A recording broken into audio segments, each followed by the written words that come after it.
Bugun shirinlikni xush ko'ruvchilar uchun yozning issiq kunlarida mazza qilib yeydigan, og'izda erib ketadigan mini Napoleonlarni taqdim etaman. Assalomu alaykum. Ishimizni bismillahirrohmanirrohim bilan boshlab, idishimizga unni elakdan o'tkazib olamiz. Unimiz har doimgidek oppoqqina oliy nam unlardan. Unimizni ustiga xona haroratida yumshoqqina bo'lib turgan masla yoki bo'lmasa margarinni qo'yib birgalikda uqalab olamiz. Xuddi shunaqa kroshka holatiga keltirib olamiz. Men shidruleta margarinlardan foydalandim. Ketgan mahsulotlarning miqdorini opisiya bo'limida qoldiraman. Keyin stakanga muzdekkina suv, 2 dona tuxum va 1 choy qoshiqda uksusni solib yaxshilab birgalikda aralashtirib massa tayyorlab olamiz. Tayyorlab olgan kroshkamizni ustidan suyuq holatga keltirilgan massamizni mana shunday solib, yaxshilab xamir tayyorlab olamiz. Sarlavhani bosib, mana shu ketgan mahsulotlarning miqdorini o'qib bilib olishingiz mumkin. Tayyorlab olgan suyuqligimizni bo'lib quyamiz. Birdaniga hammasini quyib yubormaymiz. Mana shu unimizni taqsimlab, shunga yarasha qilib qo'yishimiz kerak. Juda ham xamirimiz yumshoq bo'lib ketmasin. Xamir tayyor bo'ldi. Juda ham qattiq ishlov berib yubormaymiz. Xamirni muzlatgichda 20 daqiqa davomida sovutib olib, so'ng esa mana shunday 2 bo'lakka bo'lib olamiz. 2 dona zuvolachaga aylantirib, xuddi shu uslubda juva yordamida atroflarini yoyib, 4 burchak shakliga keltirib olamiz. Keyin esa yoyilgan xamirimizni xuddi shu uslubda konvert shakliga keltirib olamiz.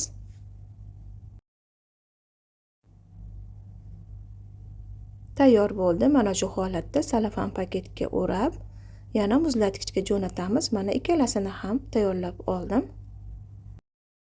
Yarim soat muzlatgichda turgandan so'ng xamirlarimizni olib, yana yoyishni boshlaymiz.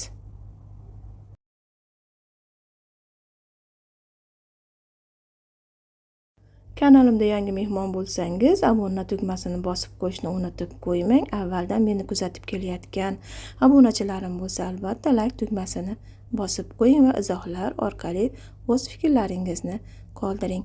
Barchangizga oldindan tashakkurlar izhor etib qolaman. Xamirni muzlatgichdan olib, yupqa qilib yoyib olamiz va atroflarini chiroyli qilib tekislab olamiz. Chetidan chiqqan xamirlarni ham bir chetga zuvolacha qilib tayyorlab qo'yamiz. Va kvadrat shaklida yoyilgan xamirlarni mana shu holatda kesib chiqamiz. Uzunasiga kesilgan lentalarimiz menda 12 dona chiqdi. Endi esa lentalarimizni 3 bo'lakka bo'lib olamiz. Va bizga yana mana shunaqa trubichkalar kerak bo'ladi. Mana shu trubichkamizga aylantirib o'rab chiqamiz xamirlarimizni. Xamir juda ham uzun bo'lib ketmasligi kerak. Mana 3 qismdan iborat bo'ladi o'ralganda. Yana bir lifehack, agar sizlarda bunaqa trubichkalar bo'lmasa, oddiygina falka qog'ozini olamiz, 2 qavat qilib tahlab chiqamiz va mana shunday bir dona maxsus predmetga xuddi shu uslubda o'rab olamiz falka qog'ozimizni. Keyin ustidan xamirimizni o'raymiz. Ichidagi predmetimizni esa sekin astalik bilan tortib chiqarib olamiz. Agar silliqqina qalinroq ruchkalar bo'lsa ham bo'ladi. Faqat trubichka bo'lish shart emas. Menda ham 10 donagina trubichka bor. Qolganini mana falka qog'ozga o'rab chiqdim. Bir dona trubichkani ustiga mana shunday falka qog'ozni o'rab, hammasini tayyorlab olsangiz ham bo'laveradi. Mini Napoleonlarimizni mana pishirib tayyorlab oldik. 180 gradusda pishirib olamiz. 20-25 minut davomida pishib chiqadi. Ustilari qizarguncha pishiramiz. Cho'zilib ketmasligi uchun ikkinchi xamirimni ko'rsatmadim. Bu xamir esa chetidan chiqqan xamirni mana shunday juvaga o'rab, yoyib, buni ham listga solib qo'yamiz, ustiga kroshka holatida foydalanish uchun. 2 zuvola xamirimizdan mana shuncha napoleonchalar chiqdi. Oralarni ko'rib turibsiz, mana shu holatda bo'ladi. Endi bizga muzlatgichda turgan muzdekkina varonniy sgushenkalar kerak bo'ladi. Napoleonchalarimizni orasiga mana shu sgushonka molokodan solib chiqamiz. Ichiga krem qo'yishingiz ham mumkin. 82% sariyog'lardan xona haroratida yumshatib olamiz va sgushonka bilan aralashtirib, xuddi shu holatda ichiga solib chiqamiz. Juda ham zo'r bo'lib chiqadi unda ham.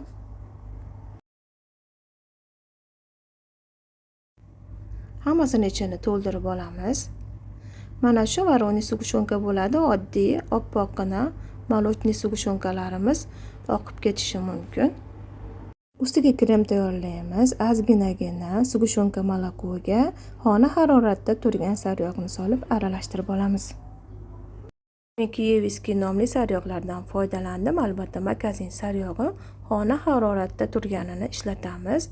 Juda ham muzdek bo'ladigan bo'lsa, umuman erimasdan burda bo'lib qolishi mumkin.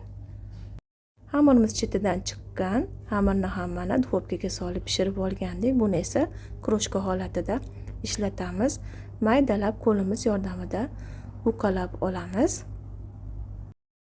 Blenderda tayyorlab olsangiz ham bo'ladi.